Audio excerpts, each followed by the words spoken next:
Hello and welcome. Welcome to the Dr. Lake Show. This is Dr. Paola Lake. Happy to be here another morning for a podcast. Wherever you're listening from, I want to say hello to you all. And today I'm going to be talking about with my guest, Sandra Sova, something that I think is a very common struggle that people go through, which has to do with our body image, weight loss, and the struggles that many people do in dealing with dieting and weight loss. And so how do we create a consistency and a sustainable strategy to manage our weight loss? And this is why I'm so pleased to have our guest, Sandra Sova, here, because for me, it's a story that we all need to hear, because sometimes we need to hear these stories in order to believe in their existence, that we can create a change. Even if you have lived with a situation with dealing with struggling with weight loss through the course of your life, that it's possible to actually change that, even if you are not necessarily 20, you might be in your 30s or 40s or 50s, because so often I find that we get stuck and we start to become complacent and even resigned to giving up on our goals. And this is something that Sandra Sova has personally achieved. I think nothing better than having the opportunity to talk with someone who's actually gone through the experience and succeeded at it, which is why I'm so happy you're here, Sandra. Hi. Hi, Paola. Thank you so much for having me on. It's a topic that is really it's important, and like you said, I have experience in this area. I'm someone who, for most all of my adult life, I was significantly overweight. It's not a nice word, but clinically, it's classified as being obese. And it was something that you had said, we sort of, we give up on our dreams. I had absolutely bought into the fact, I had the limiting belief that that was how my body was going to be. That's who I was. I was overweight. Sustaining and achieving weight loss was out of my reach, and I didn't like where I was. I would wish that I was lighter, but I became settled and complacent. And with that, though, I also became blind to it. Many people that carry a lot of weight, we just feel it's normal. We say we're very shy people and stuff. That's why we never have allow ourselves to be photographed. That's why there's no pictures of us. That's why we're not in family pictures. That's why we're the photographer. Um, we may tell ourselves we're okay with it, but actually, I think very few of us are not okay with carrying a lot of excess weight. And was there a point of resignation that you were actually resigned in, or was it something that you, from when you were young, that you just thought this is just the way I am, or did you try and then you got to a point of saying, okay, that's it. I'm never going to change. I was overweight consistently. I mean, from teenage years onward, I would have for special occasions. There was an event coming up. I would try and lose some weight so that I would, and always so I would look better. And you may or may not be successful with that. You're usually doing some restrictive diet, which of course is not sustainable. So I would fluctuate, but my weight was always quite high. And I also had the limiting belief that because I was someone that had a chronic illness and chronic pain, that being active and exercise was it just wasn't for me. I wouldn't be expected to do that. And so it wasn't something that was part of my lifestyle. Upon reflection, to be fair, and I think this is important to hear for a lot of other people out there, my lifestyle at the time when I was living in Vancouver was not set up to be supportive for me with time and schedule and accessibility to things. So along from with the personal changes, I really wasn't set up to have access to those things. So there's so many components.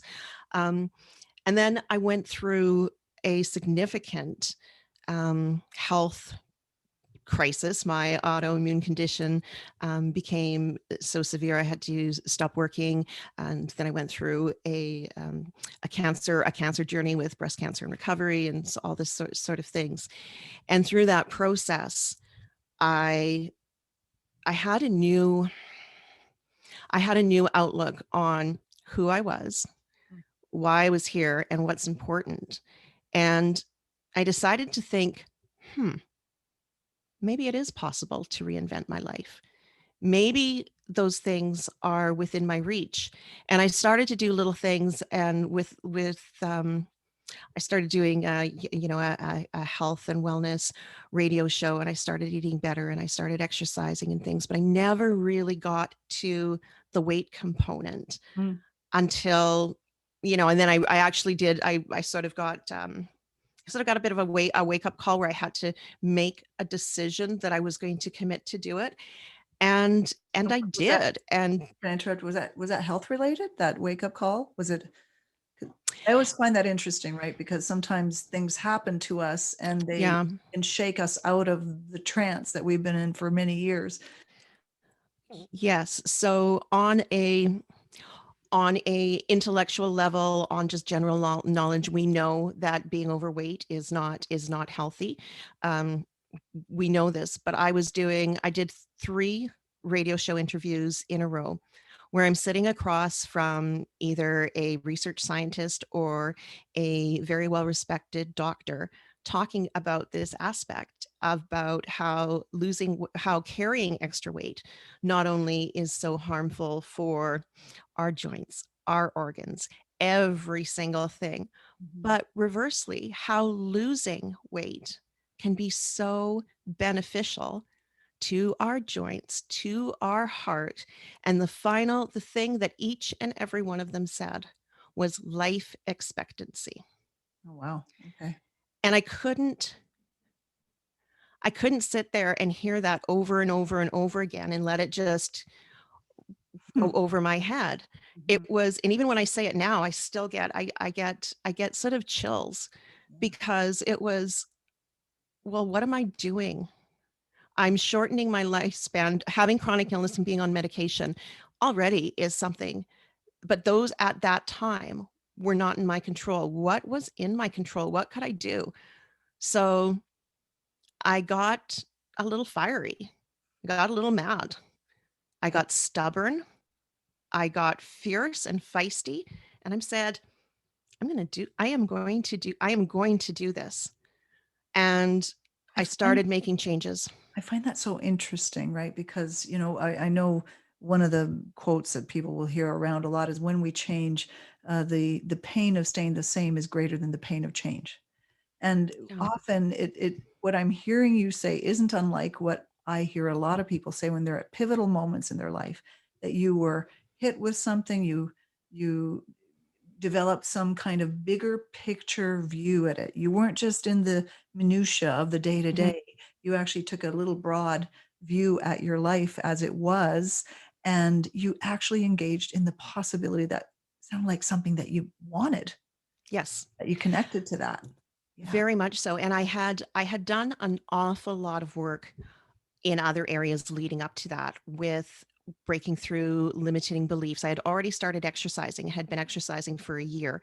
I was doing being more mindful. I was de-stressing, and I was doing a lot of things, but I didn't do what I really think is the key. I honestly believe that anybody can be successful and can lose weight no matter what, if A, they want to, and I believe that not everyone does, Oh, I and agree. B, Yeah. that they're willing to make those lifestyle choices. Yeah.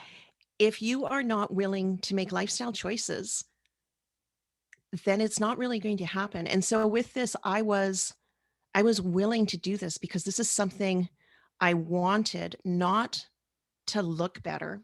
Yeah. Yes, to feel better, for health, to Mhm. extend my life. And then it was like, darn it, I want to stop. I didn't feel genuine anymore. I'm sitting here every week talking about health and wellness. I'm talking the talk, but I'm not walking the walk. And Mhm. it was a little bit of my sense of pride. Yeah. It's like I need to show up better for myself, my family, and for people that I'm speaking to, because and then I also I'm like, I can be a role model. I can be an example. I can show Yes. that you can have chronic pain and you can still do these things. So little changes over time, and then you want it. Yeah. And it has to be something that you really put value to. I agree. And I think anyone who that venturing into the idea of weight loss, I want to make people clear that what we're talking about today isn't necessarily, everyone has to look at after their body and what risks there might be involved in weight loss and how quickly and doing it in a healthy way. But we're really talking about the psychology of weight loss. What are some of Mhm. the underlying internal changes that need to happen around the way we think and how we are looking at this experience. And that's exactly what you're talking about, is that you had some internal changes within you Mhm. that sort of propelled you forward in this journey of taking care of yourself. And you didn't focus on, and I actually really like that concept. You didn't focus on the looks. I actually believe that if we focus solely on just, I want to just be slimmer because I'm going to look better and I'm going to get more attention, or I'll be liked more, or I'll fit. I don't think that is a very motivational factor. I Mhm. actually think in some ways it's unmotivational because we are looking to tell ourselves that we will be enough when we our appearance externally. And I think there's a inherent self-sabotage mechanism when we're guided by Mhm. that. And what I'm hearing is that wasn't the motivating principle for you. There was something grander than that drove you and motivated you to make this change. Yeah, and it was, I mean, so many of the things that the emotions and feelings and the self-talk that we have if we are carrying extra weight, and there's a lot of shame in there. There's a lot of there's struggling. There's feeling that you may always be trying to do something, but you're failing at it. And then there's the denial, and then just the acceptance and that with which is when you flip that switch. And for me personally, what lit up instead of shame about my body, I was now proud what I was able to do. Instead of being in denial of the situation, I was determined that I was in the driver's seat and I was going to be doing something. Instead of just being acceptance, I was motivated for where I was at this current time and to go along on the journey. And so much of this is self-esteem, Yeah, self-worth, self-love, self-regulation, all the types of things that you talk about on your show all the time, right? Being aware of these things and making it a priority. What we schedule, what we make a priority happens. Harkening back to your very excellent episode with Dr. Cheryl Fraser, talking about intimacy and being able to, if that's important in your relationship, make it a priority. quick time. Don't make taking care of yourself be at the bottom of the list that you hope to get to and it's on a wish list. Make it one of your core values, that you're not that it doesn't it makes it I think that kind of aspect is one of the foundational pieces of how I've found it to be. I agree. I don't actually know that we can truly change if we're not putting some kind of cultivating time there to not only make the change, think about where we're at, because it sounds like you had a reflective moment there. I mean, so many people keep busy in their lives and don't take that time. And I actually think we live our lives partly in trance states, not Mhm. always Oh fully yeah. aware of what we're doing to ourselves, not really cognizant because we're so caught up in things. So that I think is an excellent point, is that it's so important to, if you don't dedicate that time to self, the possibility of change is going to be much more difficult, right? Mhm. Mhm. So you came to that awareness. Then how did you follow through? How did you move forward with that goal? Yeah, so it was something I just made the decision. I did some research of what I felt were some of the changes as far as food wise that were necessary of what I wanted to do. And I am not a person who believes in, speaks of, or promotes anything that's considered a diet, because I think that's a short term. A diet is something that that's not what I was on, but I was willing to make those changes. You kind of have to understand that if some of the lifestyle things and some of the let's just talk about food, if you keep eating the same things that you have been eating, if you find that those don't work for your metabolism, if you don't make changes that way, then it's not going to happen. So embrace those changes. Find foods that that you do really enjoy. And with it's so I was talking to someone the other day. They were talking about the temptation of when they go shopping. It's so hard to not grab that box of cookies off the shelf and things like that. And for me, my mindset is I don't eat that kind of stuff. I don't buy it. So I never put myself into a situation of making a choice. I don't go and look at the bakery cakes and cookies and think, should I? Ooh, I don't know. I just don't, because it's not what I want to do. There are plenty of things that you can do to have enjoyable food. I think food should be pleasurable and Yes. enjoyable. I agree. But one thing I did want to touch on is I don't think that we should be thinking of food as a reward. Right. A lot of people reward themselves with food or deny themselves from food, and being on any sort of a restrictive sort of diet where you're eliminating an entire food group, or you're taking away something that you actually really enjoy.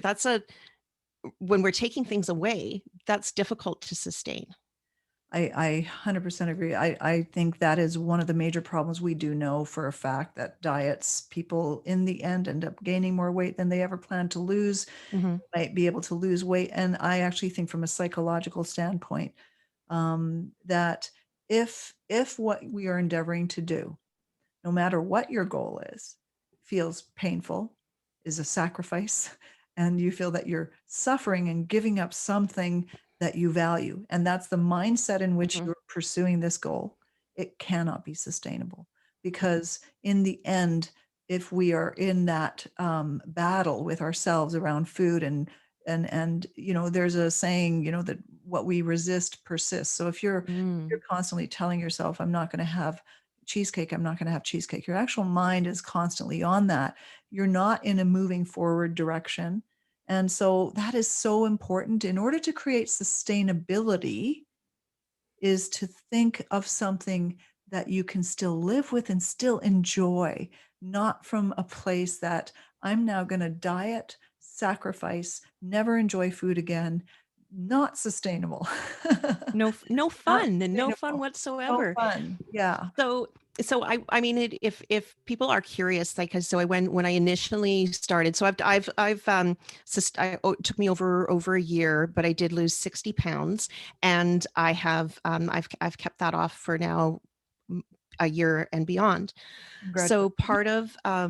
part of what, so if people are curious, I started with eating so like a keto diet to get my body to start burning fat. But now I would say I eat sort of like a Mediterranean sort of paleo diet. Just Good. like it's like, but I'm flexible. I am not restrictive, but it's on sort of like an 80-20. Like 80% of the time, most days, it's like really clean eating, and then, but there's not, I don't go have by any rules.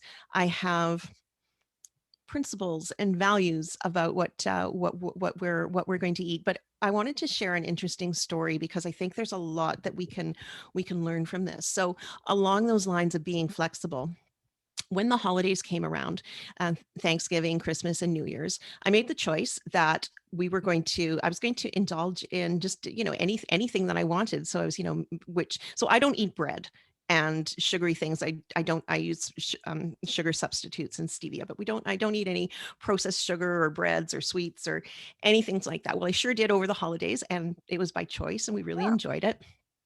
Um, no big deal. I did gain a few pounds, but nothing alarming, and it's already, I'm already dealt with that. But here's what happened. After that indulgence time, I found that my willpower, my resolve, my determination was really, really lax. And I think that part of that is um, just free, because now I put sugar back in, so my blood sugar spikes, and I was eating those things. So I think that naturally your body is craving those things again.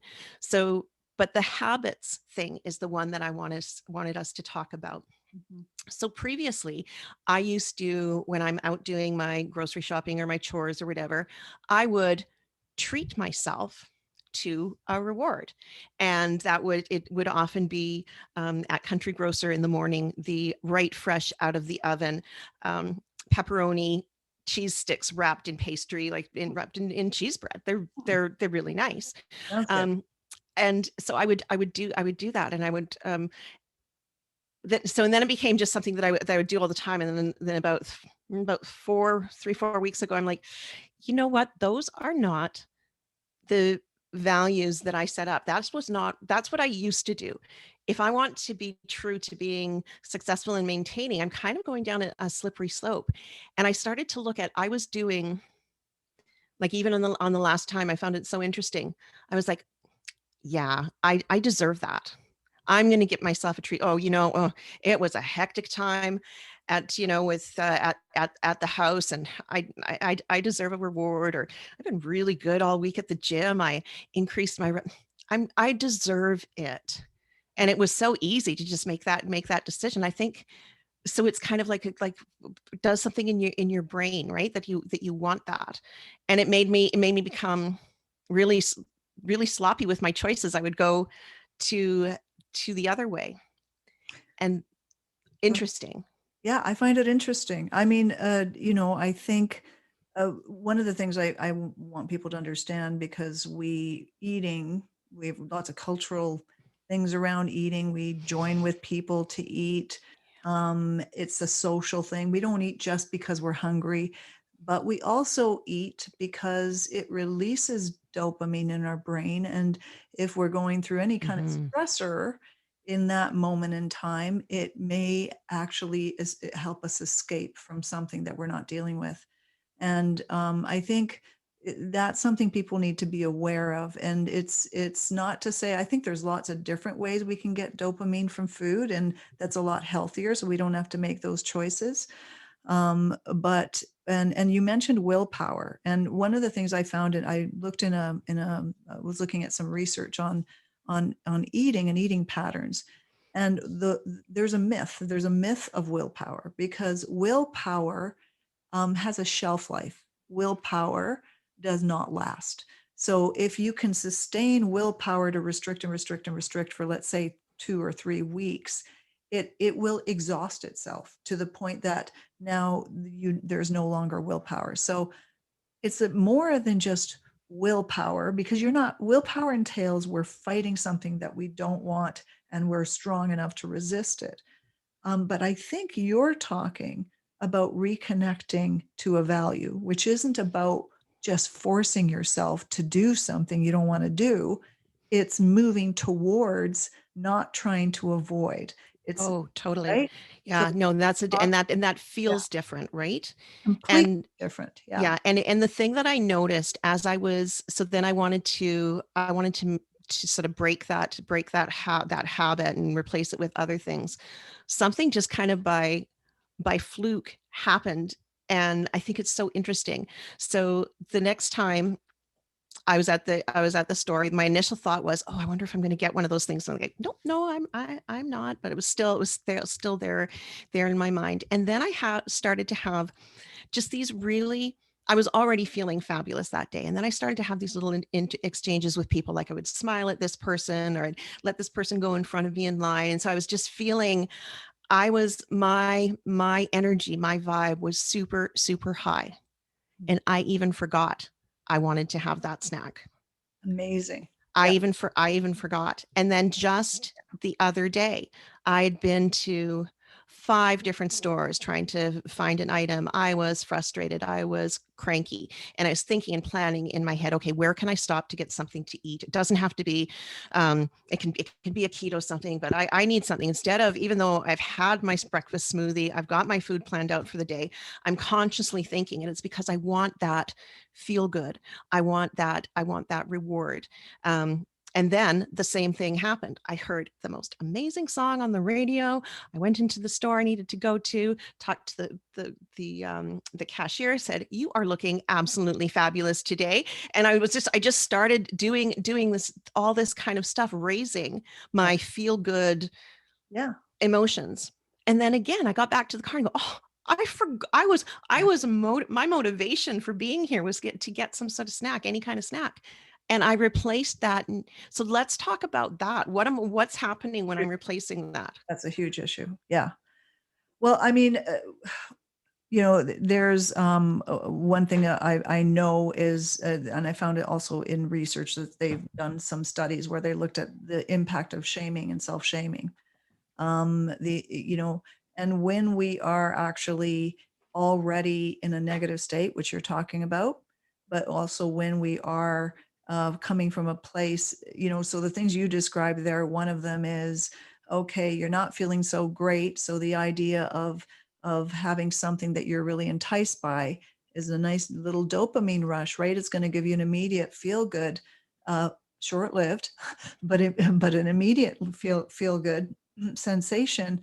But what you did is, in fact, you actually probably got some dopamine going into your brain without food, right? Mhm, Once you started to feel good, and you started to engage positively, and your mind drifted away from escaping into something that helps you feel better. So you were in an altered state, and when that state altered to something positive, then that need actually kind of diminishes, mhm, because you're that craving. And I think those cravings are about craving that experience of sitting there.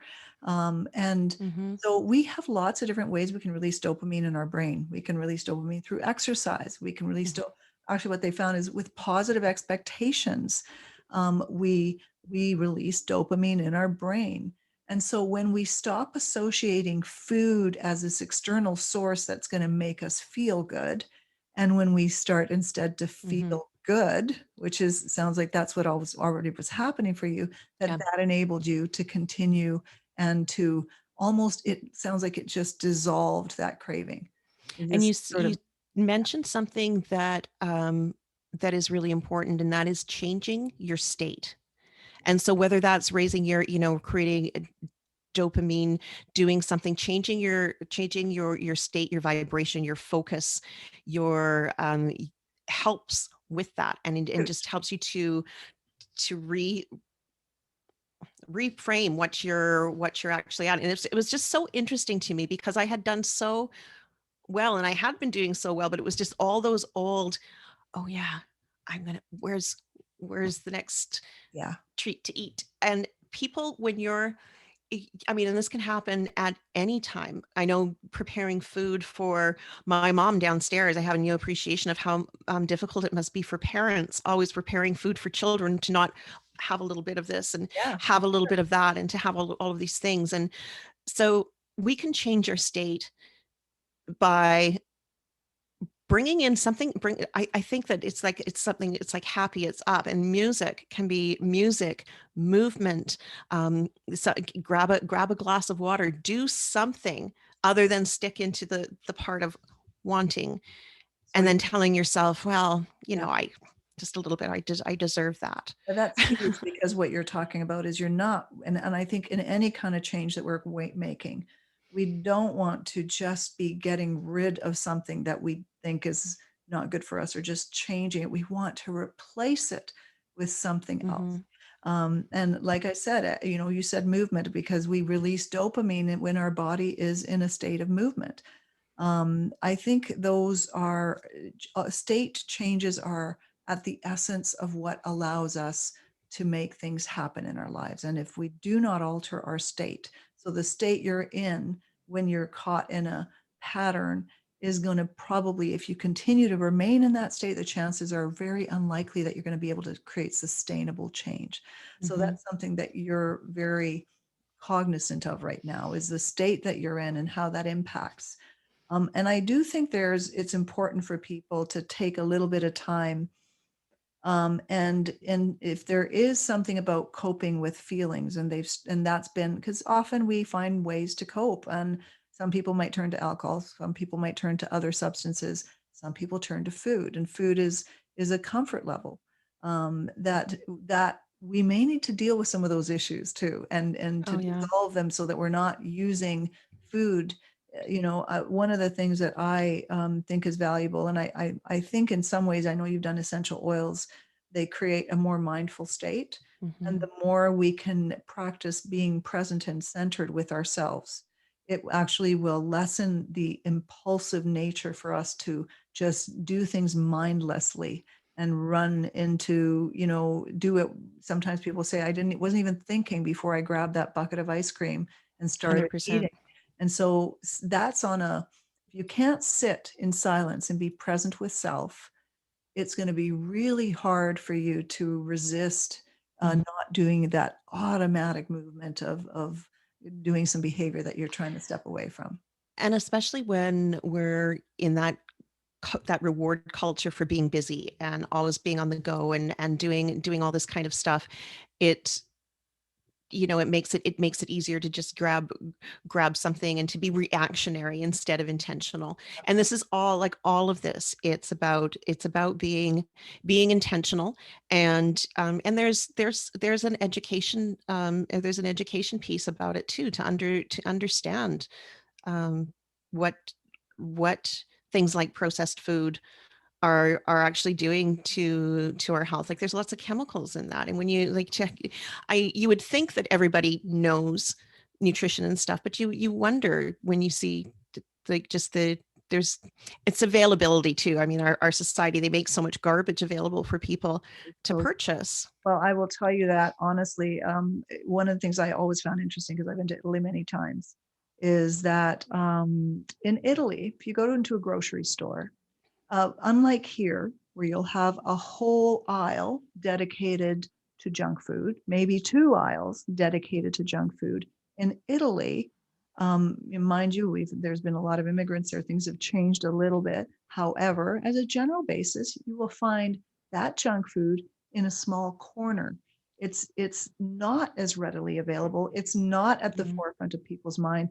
So the Mediterranean diet, which I love, is just one where you savor food, you enjoy it, but it still has its health properties. It's Mhm. still doing good to your body and good for you. And I think you're touching on all of those with this experience that you've been through, right? Yeah. One of the things too, I mean, you're talking about the different styles of presenting food, like in cultures. We mentioned it a little bit at the top of the show, that food it's social, and being together and eating. And a lot of people, myself included, show their love Yeah. to people by preparing food. And one of the things that can be challenging if you are making any sort of a lifestyle change is that if you've made choices that you do or do not want to, um, whether it's portions or types of foods that you're eating, if you've made those personal choices, it can sometimes be, you can be in situations where you're not only sort of questioned about that, you're pressured Yes. to put your personal beliefs aside to meet someone else's desire for you to partake. Yes. That's huge. That's huge. I mean, there's a social patterning, and people have, and I do think this is also part of the struggle for people, because once they've established habits, more likely than not, the people around them are also sharing in those habits. And so it almost feels like a pulling away, like you are pulling away from these patterns of connecting to people through food Mm. by making a change. There's actually a principle in psychology, is that relationships seek homeostasis. And Yes. so when one person changes in the system, it can create a momentary tension, and there will be a pull for people to go back to where they were at. And I think that if you're a people pleaser, and I remember when I was in Italy, because when I was younger, this is probably in my early 20s, and I was getting into fitness and really wanting to change my life habits. In Italy, if you say no to food, it can be, because it's such a social gesture, experienced as you're not accepting their gesture of kindness, that somehow you're not being as you're like you're rebuffing their gift, right? And taking it, not willing to accept it. And so one of the things I think we need to take some time and explore is how hard it is, if it's hard for people, if they're people pleasers, if they feel that they're creating friction by changing. I mean, we're talking about food now, but honestly, it can Mhm. apply to anything. Of someone who's never worked in the home suddenly works, there might be a resistance to that. People will resist that have gotten used to us being in a certain way, Mhm. will be uncomfortable or resist it. So, how I'm curious to know how, I'm assuming you had some more support mechanisms in your home that allowed that change, but did you struggle with any moment of having to separate yourself from patterns that everyone else was engaged in? Yeah, and I think a lot of it too is just again so taking it instead of me being on a diet, so I can't have that. This is now this is something that I value, and I don't do that. And there's a confidence that comes in there. Again, it's the self-esteem, self-worth. um, I make the choices of what I'm going to eat, and it's not. It also doesn't. It's not going to be, to me. It's just not going to be a big deal. I think that we have to learn how to be comfortable with saying no, doing something else, letting people know, and not having to explain ourselves. Mhm, But if you are, every situation is different. But I just, I would say, you just no, thank you, and be polite, and just stay firm with what you really want to do. You mentioned about different circles and stuff, and I know that that can be whether it's food related. If you always went, maybe you always went with the same girlfriends and you did nachos and margaritas or yeah, something, and that's not really fitting. Or maybe it's smoking or alcohol consumption. It it may it may mean that you might choose to alter what you're doing socially, if, and again, I keep coming back to, if it's no longer fitting in with your values, if it's no longer fitting in with what you make a priority. I am I mean, sometimes I don't think that people value their selves enough. I think, we've all, just about every show, it comes up, self-care is not selfish, right? yes, It's sure not, but you have to. I mean, I have almost arrogance isn't the word, but when it comes to what I'm going to be doing, the decisions that I'm going to be making, whether it's food choices, and I have these conversations all the time with my medical professionals, like that, I'm I'm the one making the choice. And it makes, when you really believe that, when you're not wishy-washy, if it's not a temporary thing, it's something that I value. It takes away the struggle. But yeah, if I had the opportunity to have my grandmother still alive and she made me a piece of pie and served that up to me, I'm not going to have it. yeah, Because that would meet with my values. absolutely. Yeah. But so it's These are not always simple conversations because they tie to our relationships, our attachments, things that are important to us. And if you value your friendships or even your home environment, you want to hang on to them naturally. I understand that. I think one just general principle that I think we all need to understand is that, if I've heard it more talked about, especially recently, but that we become more like the average of the five people that we're spending our time with. yes. And this is, I value all people. I don't think this means that just stop getting together with your friend or be rude to her and say, I'm no longer interested in. But I think what you do need to take a little bit of time of self-examination and ask yourself, if you are primarily engaged in a system with people that is what they do, and that you joined in that sharing of it, because sometimes when we're in those patterns we feel better when other people are also Mhm. engaging in it as well. um, to my first hope is whoever you love or care for are going to be the people that can embrace you for making those changes and support you in making those changes. It doesn't always happen. and Mhm. and I think you need to then maybe reevaluate.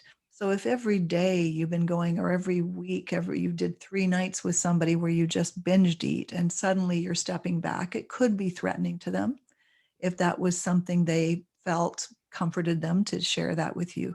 if you can salvage a friendship, salvage it and let them know this has nothing to do with them, that you love them equally, but it's okay to step back. But if you are finding yourself in environments where it's not supporting you, Mhm. then you may need to make some adjustments. It doesn't have to be black or white. Might mean I'm not going to do the 3 nights. I might visit with them one night. So I don't think we have to go to extremes, but I Mhm. do think you need to be aware of what environmental forces are there that are playing into this as well. Absolutely. Another one that I think is important, an important part of my story is during this, while making these changes and going along this journey, I really took a look and examined my relationship with alcohol. I was a what I would consider 'cause I was a heavy drinker, and so for all tons of reasons, making a change in that way, it's calories, people. I mean, it is, you've heard of beer belly. Well, you can have a wine gut or a rum roll, or, I mean, it's and so that is weight loss is not necessarily just about what you eat, or it's not like, oh, you must be eating donuts or huge portions or something like that. It can be, I mean, it can be the basic principle of amount of calories in versus amount of exercise put out. But I mean, so that was a big one for me. And it's actually, I wouldn't mind doing a conversation on just that, because I refer to it as my relationship with alcohol, because I was in a long-term relationship with it. Was one of my best go-to coping mechanisms for But everything. that's another immediate mood altering substance that Yeah. people seek. I think when we are make that decision in our lives that we're no longer going to just turn to some substance to change our state, when we Mhm. can start to learn means to change your state internally, then you also can start, changing in a positive direction in so many different areas. So I think that's a valuable point you're making, is there that those health, that tendency, those, some people might call it a gluttonous, people were gluttonous, where, that lizard brain, we're drawn to immediate Hedonistic pleasure seeking. hedonistic, immediate pleasure seeking. Yeah. And I'm not against pleasure seeking. I just think that when we operate from a place where that pleasure seeking becomes a need to in order to change a state, that we need to figure out another way. And yeah, Either it becomes a need, or it is just such a habit huge. that it's just, and these habits, these things that we do, that's another thing. um Someone was, I was asking me, oh, how do you're still going to the gym every second day? Like, oh, it must be so hard to get out of bed some mornings, and I didn't. And I'm like, actually, it's not, because this much time has gone past. Going to the gym and working out, it's not a choice that I decide every day. It's what I do. That's who this girl is. Yeah, That's what I do. yeah. So that used to be,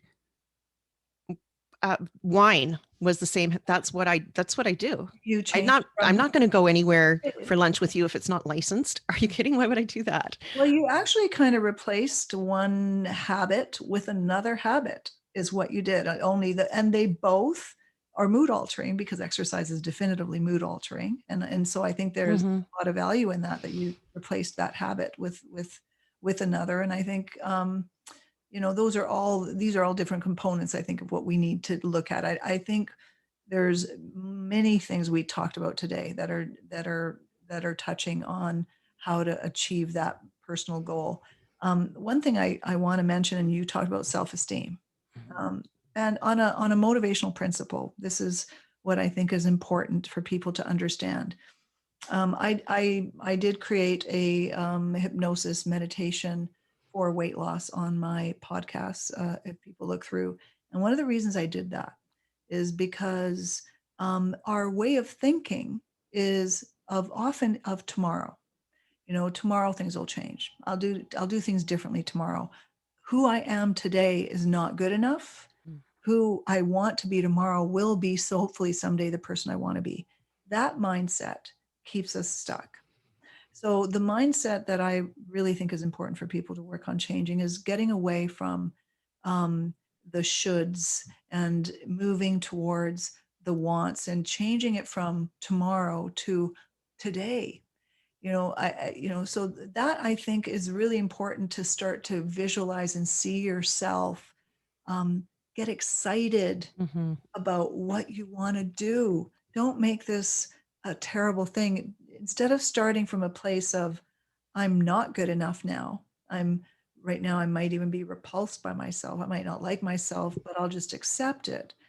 It is much easier to achieve this goal if you're starting from a place of, I am, and I like myself, and I am beautiful.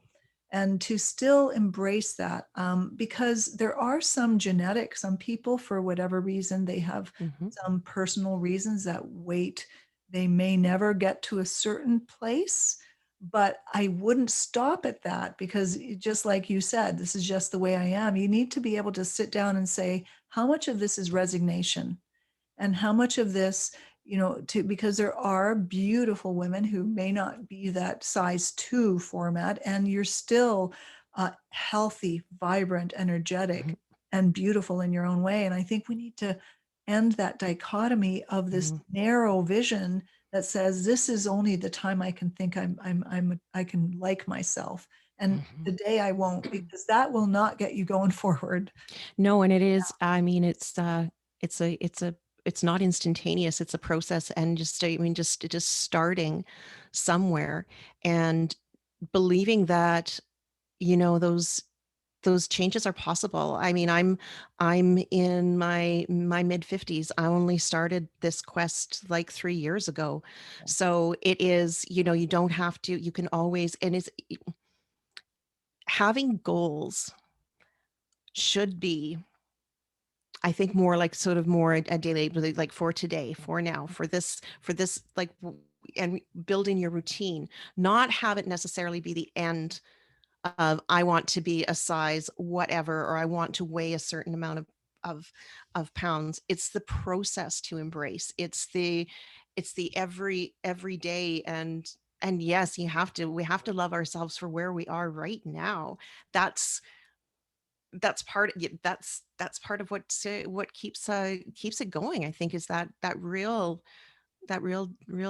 respect for yourself. Yeah. And so it sounds to me like you created something that is really sustainable for you, because you're not living in this place of sacrifice. You're Mm-mm. living in a place where you are still enjoying your life from day to day. It doesn't feel like you're living your life without the foods that you like and that you need. So I think that's a huge, huge piece for you to have and figured out and accomplished. And I think that when I choose to have, if I choose to have, I mean, my birthday's coming up, and I'm going to choose to have some cake, and that's okay. But I don't have cake in the fridge all the time, so I have to make the decision as today. It's just I do things consciously, and again, it's the same sort of principle. Are we being reactive? Or do we plan what's going to happen to our lives? Do we have an intention of what we want to happen for the day, the week, the month, or are we just seeing what comes at us? Because if we're just going to see what comes at us, Yeah. it's it's tougher. I think, just to add another piece to this, that I think is implicit in a lot of the stuff we've talked about, is also taking time to look at what your thinking style is. Some people get caught in thinking styles that are very black and white. My day's messed up, I may as well just mess it up the whole way. Or I've already started to indulge, forget indulging. And those are habits in thinking.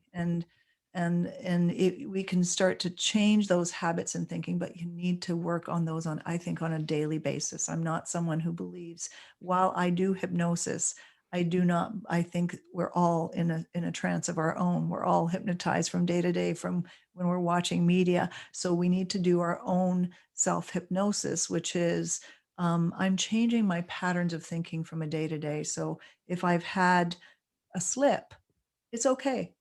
A slip doesn't mean Hmm. I'm going down that dark path again. What do I need to do? Which is exactly what you were talking about, because you were doing so well, and then you found yourself almost kind of gliding back Hmm. to some of those old patterns, and you caught yourself. So instead of using that as a message of resignation, that now you're right back where you were, you kind of reignited some of those things that were important for you that got you going. Is that Hmm. right? Yeah. Pretty, yeah. It's, and it's, I'm trying to think of, you know, how it was that I got so excited about starting this journey. Cause I did, I went into seeing what might I be able to do with it? And I approached it and still do because it's daily. I approach it with I'm excited to change my way of thinking. I'm excited to change my patterns. I'm excited to see what I get. But it's constant. But I'm the project manager of the But it, project that is me. well, it doesn't sound like it's the painful process that people go through when they're dieting.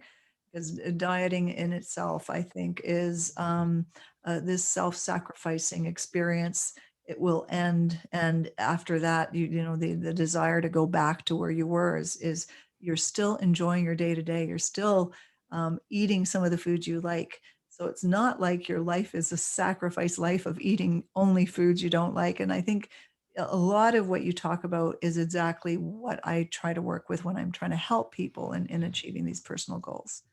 And it's so individual, not even just from personal taste, but the way our bodies work, our metabolism. You've not struggled with your weight throughout your life and have been active. Very different for people that are, and it's just like start with wherever you are at right now is you're perfectly wonderful, and you are loved, and you should love yourself. But if you want to reach for something different, it really, really is possible.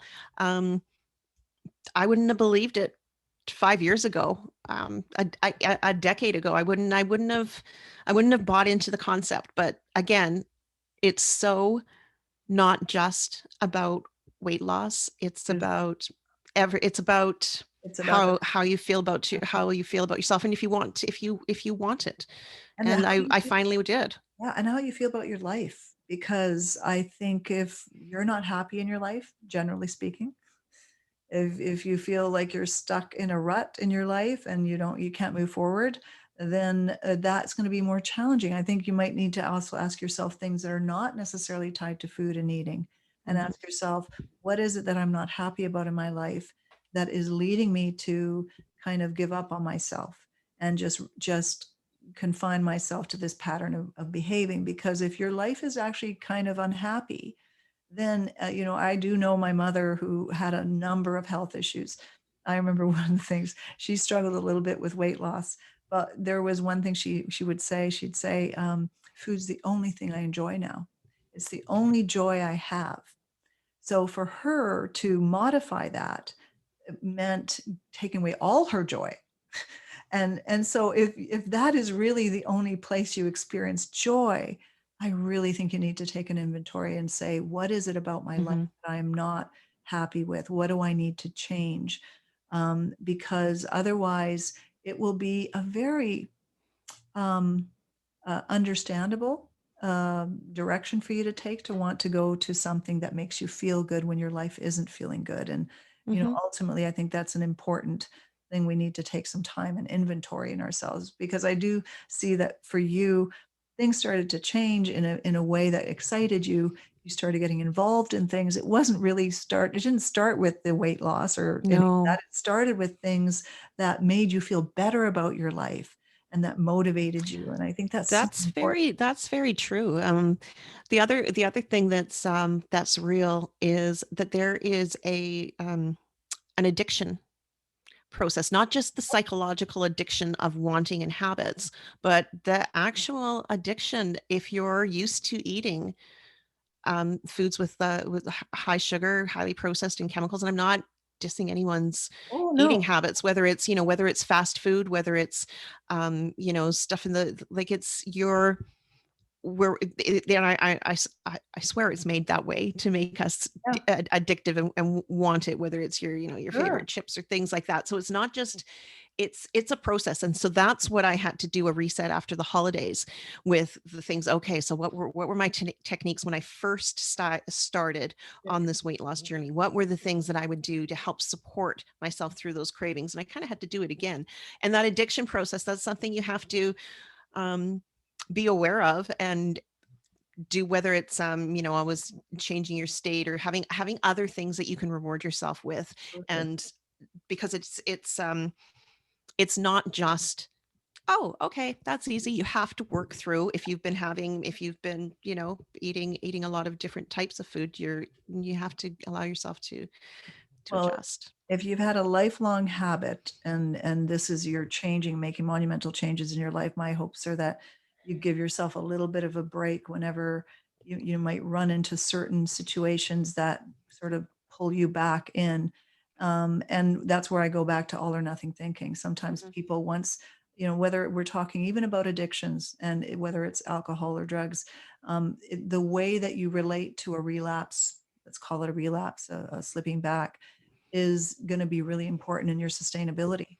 So instead of when you have a momentary relapse of just going, okay, I'm done, is you look at that, okay, what do I need to do? And you did exactly that process.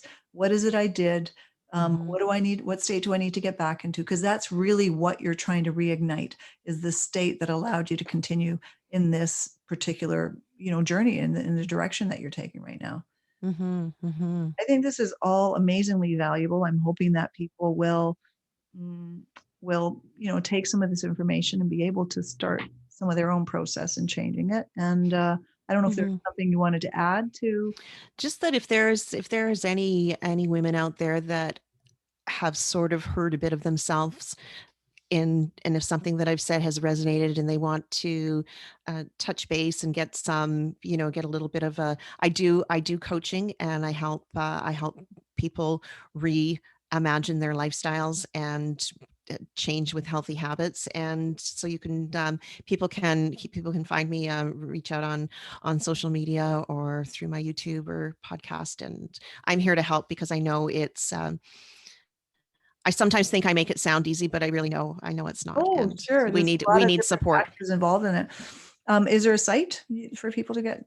My brand is Chronically Driven, so I'm on CHLY local radio in Nanaimo every second Wednesday, and I also have the Chronically Driven podcast and YouTube. So wherever you watch your media, those are the best places to find me. This has been great, Sandra. I Thank know I you. had you earlier. I mean, we talked a bit about the other aspects of the change the last time we presented, but today we focused it in Mhm. on this particular goal and change that you've made in your life. So I think your story is my hopes are that your story is going to give people who might have been stuck in that place a little bit of hope and a little bit of a nudge to think about changing something in the direction they want to. So this has been valuable, and I really appreciate your taking the time to be here with me today. Thank you so much for the opportunity. So, stay on the line and I'll be with you in a minute. And I just want to thank you all for tuning in today, talking with Sandra Sova about making some pretty big changes around weight loss and self-care and positivity and how important all of those pieces are. So, for those of you who might have gotten resigned and feel like there's no hope for you, this is a message of hope. Don't give up and access some resources that are going to help you. So, all the best to you. Take good care and see you next time.